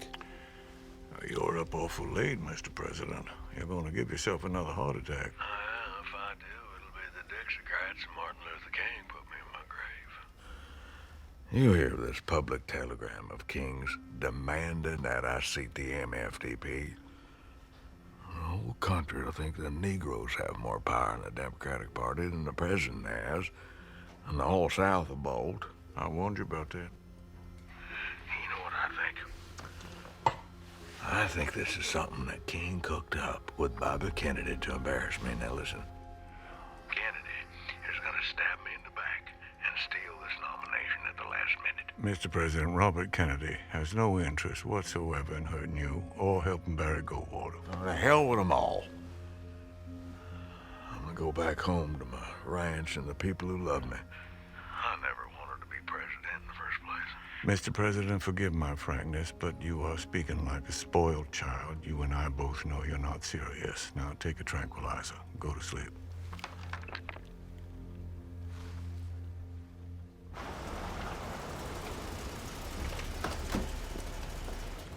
Thank you.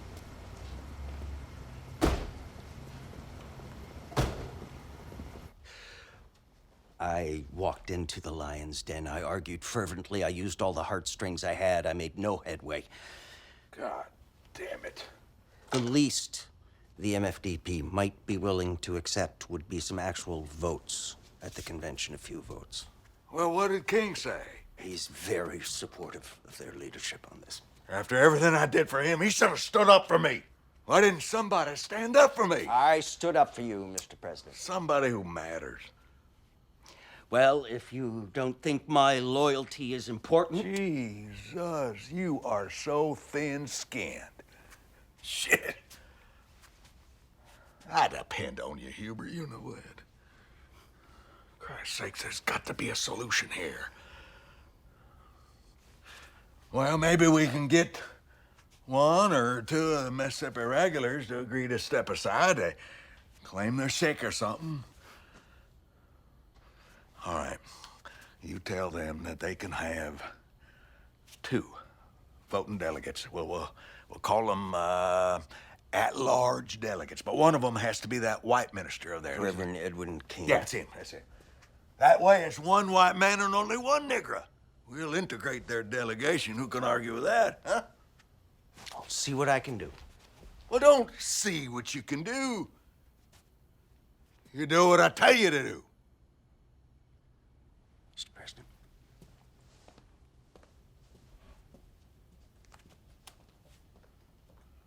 What you think of Hubert? I think he's working as hard as he can. Yeah. He's nice. Nice is what you call a gal with no tits, no ass, and no personality. Nice is for kissing babies. There's no place for nice in a knife fight. You give me Walter Reuther. Mr. President, what a pleasant surprise. Reuther, I know how important your golden boy Humphrey is to you and the rest of organized labor. But if this big delegate war comes off, and the South walks out of the convention, He will have no future in the Democratic Party, you hear me? Yes, sir, but I really must... Now, you need to tighten your leash and bring King and the MFDP in line, or by God, Hubert Humphrey is never going to be my vice president or anything else. Sir, He won't be able to get elected dog catcher, and you won't have nobody in the Senate to carry water for you. Now, you get yourself down to Atlantic City and fix this mess, and I mean now!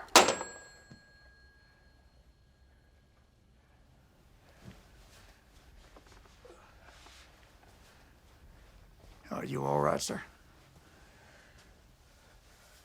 I do not have the hide of a rhinoceros. You know me, Walter. I have a genuine desire to unite people.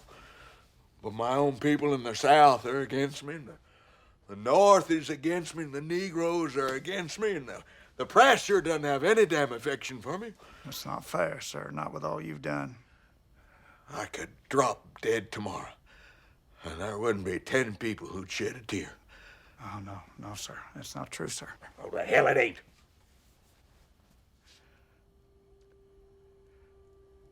people turn on you so fast.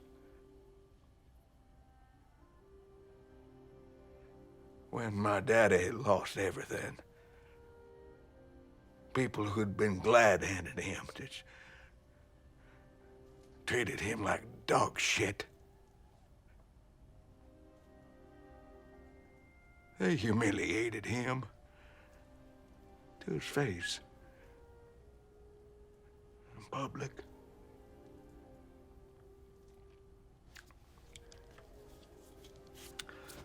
And my mother,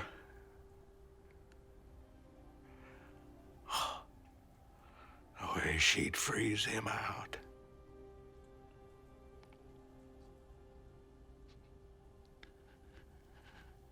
That's what killed him.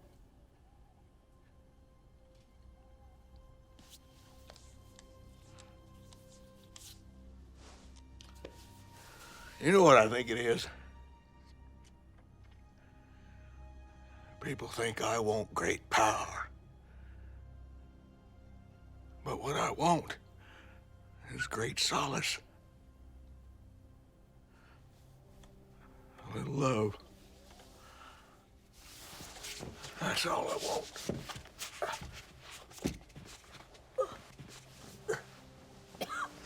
You have that from us, sir. From me.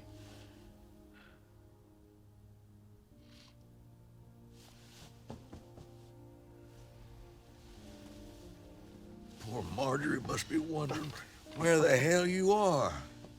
Oh, she understands. How many kids you got again? Was it 5? 6. 6. 2 girls and 4 boys. Right. Catholic.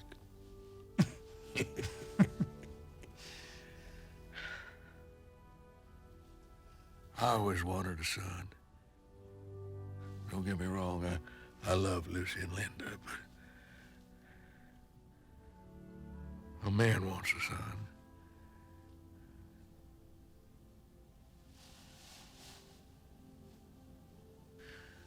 I reckon you're as close to that as I've got.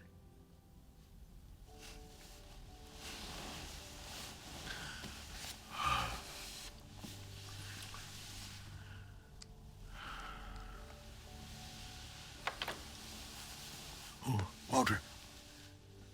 You'll be right outside? Yes, sir.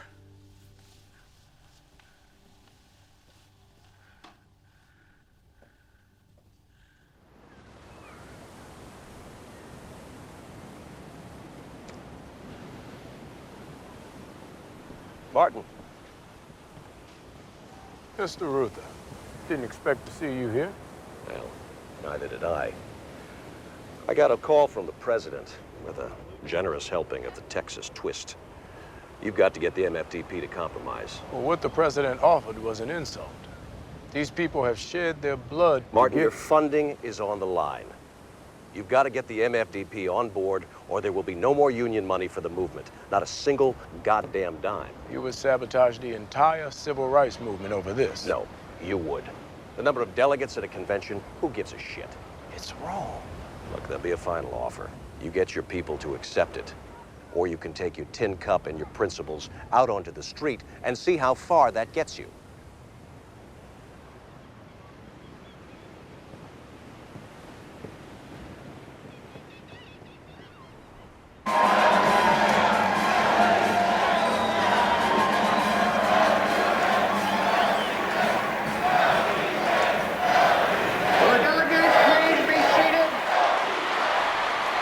What do we want? Freedom! When do we want it? Now! What do we want? Freedom! When do we want it? Now!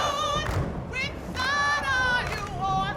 Everybody now. Which side are you on, Lord? Which side are you on? Everybody. Martin, just, I want everyone to hear this. I'm pleased to say that we've come up with a mighty fine compromise. The MFDP will get 2 voting delegates, Aaron Henry and Edwin King, and the Democratic Party will adopt a formal rules change to prohibit any segregated delegation in the future. This is a major victory. Senator Humphrey, God did not send us to Atlantic City for no 2 seats. That's right. When all of us is tired. This is just like the white plantation bosses making all the decisions for his black sharecroppers. Hold on, Bob. You've won your case in the court of public opinion. Now you've got your token representation. Token. Don't twist my words, Aaron. What I'm saying is that there's a whole lot at stake here. And this is a necessary political compromise. We are not here to bring politics to our morality. We are here to bring our morality to our politics. Dr. King, what do you think we ought to do? If I were a Mississippi Negro, been through what you've been through, I'd vote against it. Right. But the solemn commitment to end discrimination in all future conventions is a mighty big victory. Yes, it is. In which the MFDP can take real pride. And as a Negro leader, I'm asking, I want you to take this.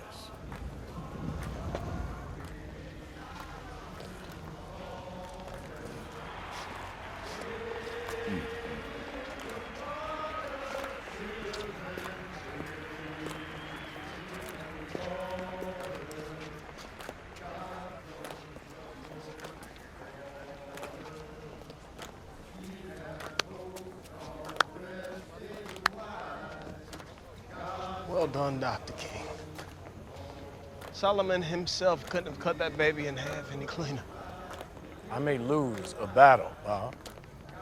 I personally may not survive, but I will win this war. All the way with LBJ. LBJ is not the second coming.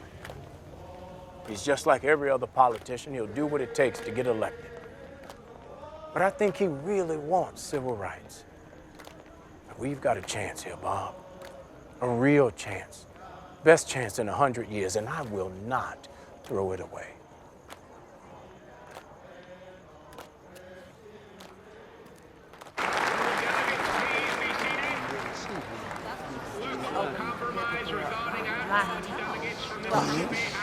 All right, that's it. We're leaving. Come on. Jim, what the hell's going on? LBJ screwed us over. He's seating the niggers.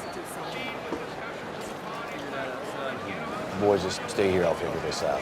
The Credentials Committee settled on a compromise of 2 voting delegates for the MFDP, but Mississippi and Alabama rejected the deal and walked out. If Georgia walks out next, the rest of the South will Mr. follow, President, and that could delegitimize the convention. it's Governor Sanders of Georgia on the phone. What's Georgia? What the hell's Carl want? Alabama and Mississippi are walking out, and Sanders says he might follow. God damn it. Carl, what the hell's going on? Mr. President, you can't give these people 2 seats. It's gonna look like the Negroes are taking over the whole convention. Oh, for Christ's sakes, it's 1 Negro and 1 white minister. Now, it's the principle of the thing. Me and my delegates are about inches from walking out. In fact, the whole South's about to bolt. All right, now let's you and me understand something here. Those people are Democrats, just like you and me, but those good old boys from Mississippi, they locked them out. Well, now, they got locked out because they're not registered to vote. Because they wouldn't let them register. They beat them and shot them and lynched them. Well, now you're tarring a lot of people here, Mr. President. Oh, Carl. Well, you and I just can't survive our modern political life with these goddamn fellas down there doing things the old way and eating them niggers for breakfast every morning. They got to quit that. Mr. President, you need to remove these so-called delegates at large. No, you listen to me. You need to make up your mind once and for all. What kind of Christian you are? Are you a once-a-week fella? Or do you hold the word in your heart? What kind of politician are you? You just out for yourself? Or you want to make a better life for all the people of Georgia? Well, of course I... And what kind of man are you? You got the balls to do what you know is right. Or do you just slink away? Now, what you don't get to do is threaten me. So if you're gonna walk out of the convention, then you just do it right now. But if not, then I expect to see your bright and shiny faces wearing your big all the way with LBJ hats tonight when I take the stage.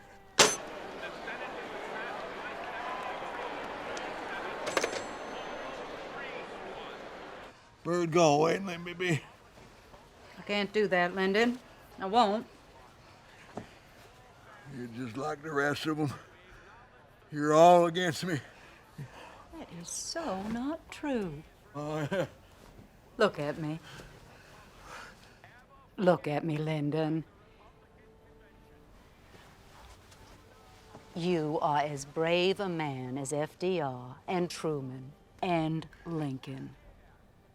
And there are many, many people up there at that convention and in this party and in this nation who love you, and they are counting on you. No, I'm gonna resign.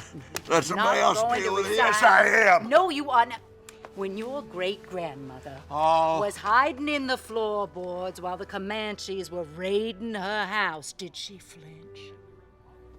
To step down now would be wrong for your country. Your friends would be frozen with embarrassment, and your enemies would jeer. Those bastards would love to see me down. And are you going to give them that pleasure? I don't think so. That is not the man I married. Sir, Governor Sanders just on TV, and the Georgia delegation's not going to walk out after all. Well, Sanders backed down. Yes, sir, he did. So the South held? Yes, sir. The Honorable Lyndon B. Johnson is nominated by acclamation as our candidate to the office of President of the United States. And the Honorable Hubert Horatio Humphrey is our candidate for Vice President. The dust has settled here in Atlantic City, and President Johnson's Democratic Party is one big happy family. Hello there.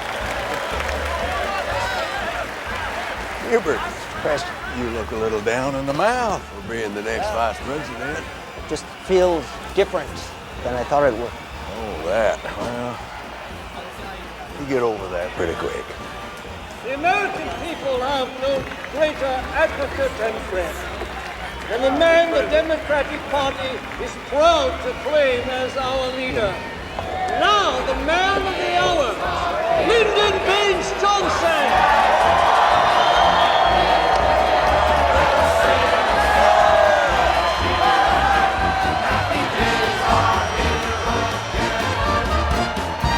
We're down 5 points in Georgia, 6 points in South Carolina, 8 points in Louisiana.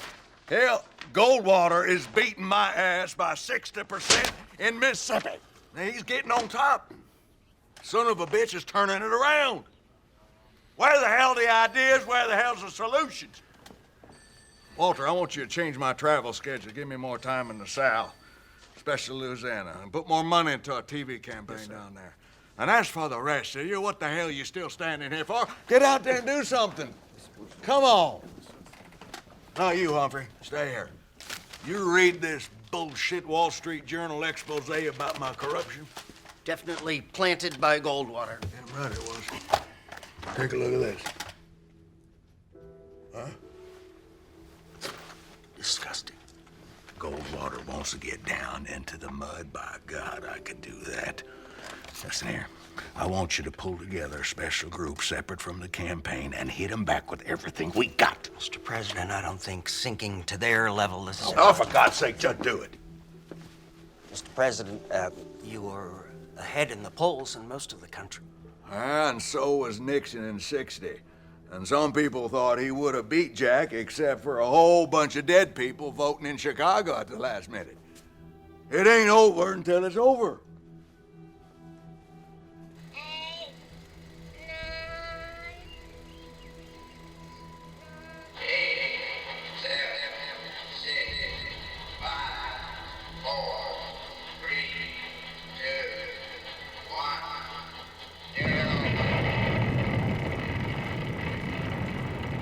These are the stakes.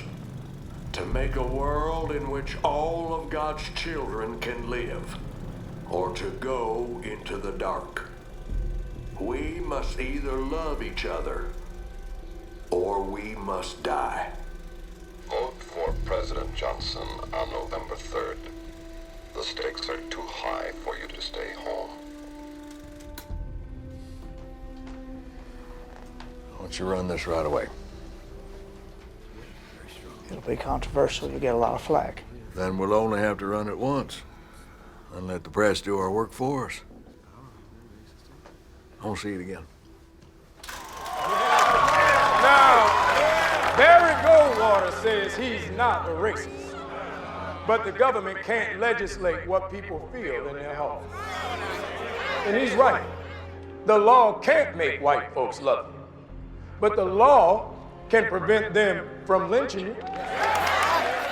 The law can prevent them from denying you a job and your child an education. Now, the law can ensure that you have the right to vote. Amen. I'm not here today to tell you fine people who to vote for. But come election day, let's be sure to send the fine senator from Arizona and his tender heart back to the desert where he belongs.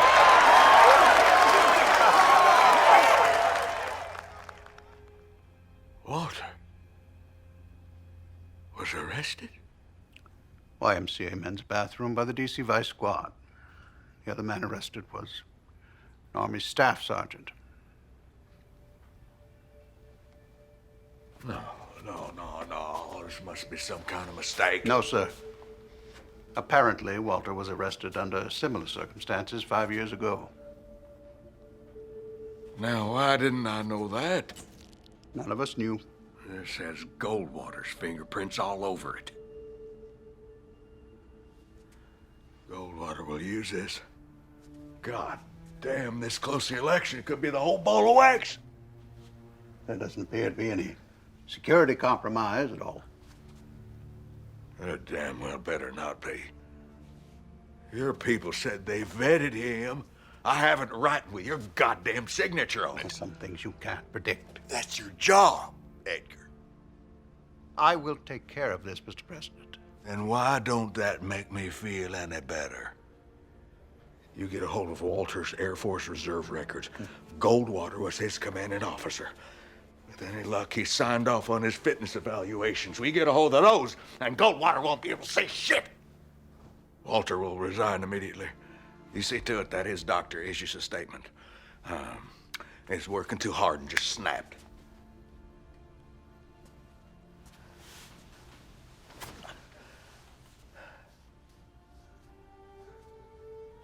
I've been working with that man for 25 years. And not a clue.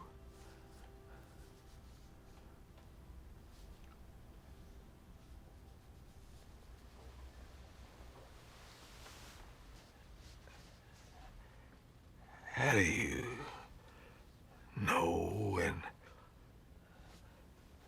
somebody's... Well, there's certain signs, mannerisms, the way a man dresses or combs his hair. Walks kind of funny. That's news to me. I'm not questioning you. I'm sure you'd know. In your line of work, I mean. Marjorie is just beside herself. Can't believe it's true. I can't believe it's true. I am going to make a public statement of support. Absolutely not. The First Lady can't be involved in this. None of us can be involved. He's distraught, Lyndon. He could injure himself. That is not my problem. What? He is our friend. He was our friend, and then he stabbed me in the back. What, are we just never gonna see him again? Well, you think I like this? And Goldwater's killing me in the polls.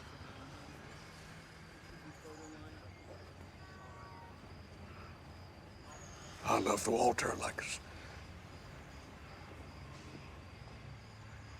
I'm holding this campaign together with Balin Wire and Spit.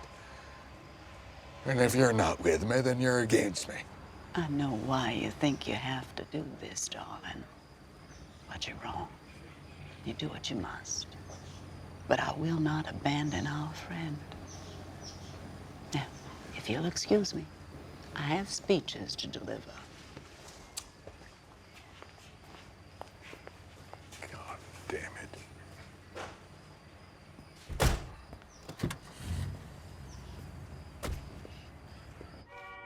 what is sure to be a very controversial decision, the winner of this year's Nobel Prize for Peace is Dr. Martin Luther King, Jr.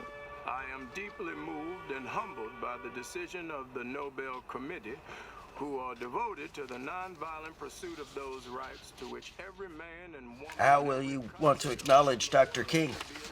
I won't. King knows where I stand. I don't need to get on the goddamn rooftops and shout it out.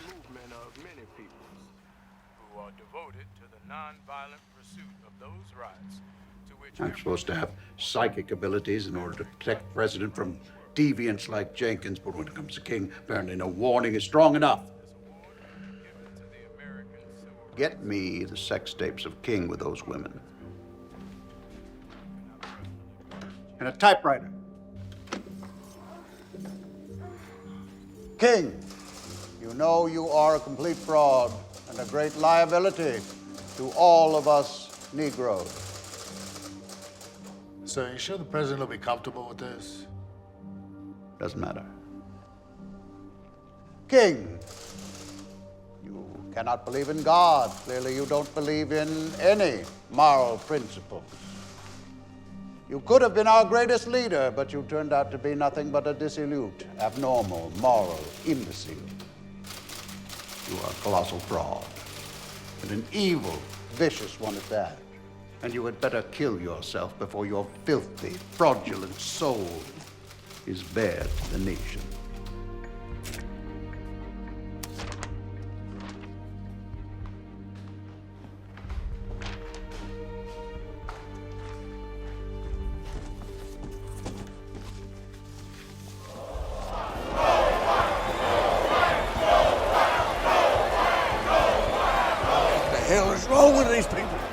Democratic rally, for Christ's sake. Where's the governor? Left an hour ago, suddenly called out of town. Cowardly son of a bitch. I've had enough of this horse shit. Let's get a move on. Go on! Now let's give a nice warm New Orleans welcome to the President of the United States.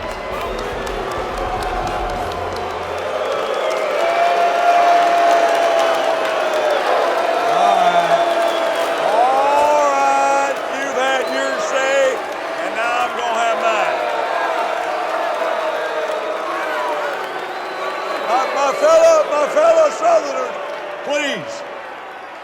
I once got to know this old senator from the South who lamented to me the condition of our beloved region. The old senator talked about how outside forces divided and conquered the people of the South by appealing to their racial hatred. I accept this award on behalf of a civil rights movement which is working to establish a reign of freedom and a rule of justice. For only yesterday in Alabama, our children, crying out for brotherhood, were met with water hoses, dogs, and even death. The old senator described what a great future the South could have if only we'd all work together. Only yesterday in Mississippi, young people seeking the right to vote were brutalized and murdered. And the old senator talked longingly about going home one more time and telling people the truth. He said his poor state hasn't heard the truth in 30 years. All we ever hear at election time is nigger, nigger, nigger. And I'm not going to let them build up the hate. I'm not going to let them trick my people by appealing to their prejudice. I believe peoples everywhere can have dignity, equality, and freedom. We have a new law of the land, a civil rights law. And I'm gonna enforce it. 'Cause it is the right thing to do.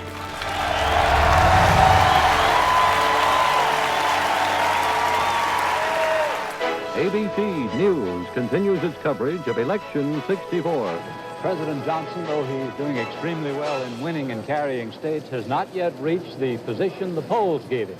The figures have just come in. Georgia, which has never deserted the Democratic Party, has gone for Senator Goldwater. Senator Goldwater so far is doing respectably in the South, so we'll just have to wait to judge his basic strategy. The polls are closing right now in New York State. The New York Herald Tribune put up the headline, Johnson landslide. That's so great. Real happy. Vote profile analysis, Lyndon Baines Johnson has been elected President of the United States.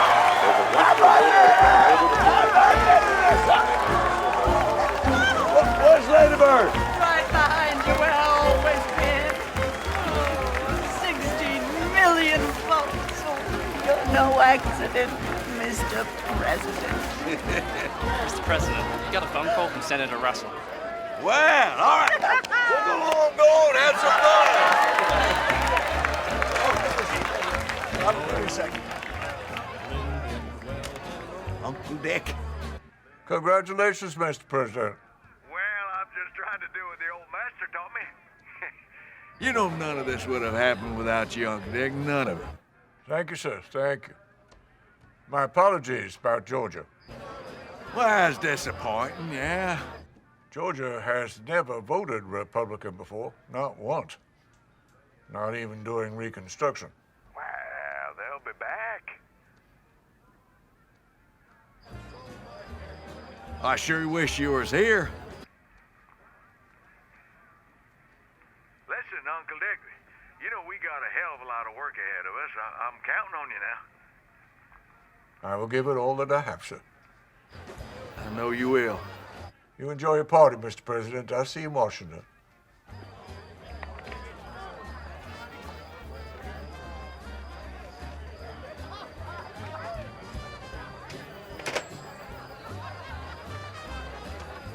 Congratulations, Mr. President. My apologies. I'm our ambassador in Saigon. A green light for Mr. Johnson, a stoplight for Senator Goldwater, and perhaps for the right-wing conservative control of the Republican Party. These are the numbers. In electoral votes, it is 96% of Negro voted Johnson. They owe us big, Martin. Now they gotta give us that voting rights bill. Well, LBJ is not going to give us anything. We've got to take it. And we're going to start a new campaign right away in Alabama.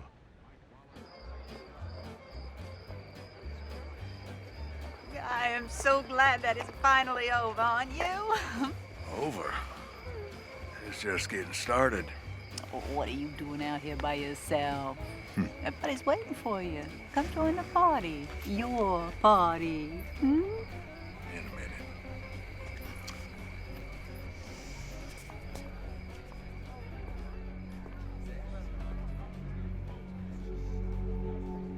You're goddamn right, it's my party. And I had to drag it into the light, kicking and screaming every inch of the way. 'Cause this is how new things are born. Bird and I lost 3 babies before we had Linda. And I remember the moment when they finally let me into the room to see my first live child. And there on the floor, you could still see the doctor's footprints in my wife's blood.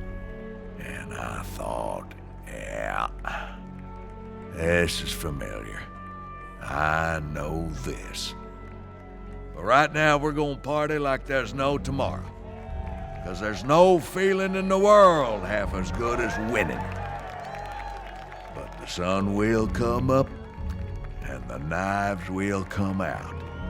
And all these smiling faces will be watching me, waiting for that one first moment of weakness. And then they will gut me like a deer. You okay, honey? I'm fine, Bert. I'm great. Hell, I'm president. Happy days are here again. The skies above are clear again. Let us sing a song of cheer again. Happy days are here again.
Give me land, lots of land under starry skies above. Don't fence me in. Let me ride through the wide open country that I love. Don't fence me in. Let me be by myself in the evening breeze. Listen to the murmur of the cottonwood trees. Send me off forever, but I ask you, please, don't fence me in, just turn me loose. Let me straddle my old saddle underneath the western sky. On my cayuse, let me wander over yonder till I see the mountains rise. I want to ride to the ridge where the west commences, gaze at the moon till I lose my senses.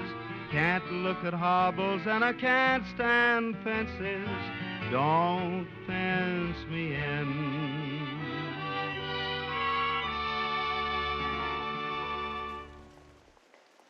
No segregation, no segregation, no segregation over me, over me.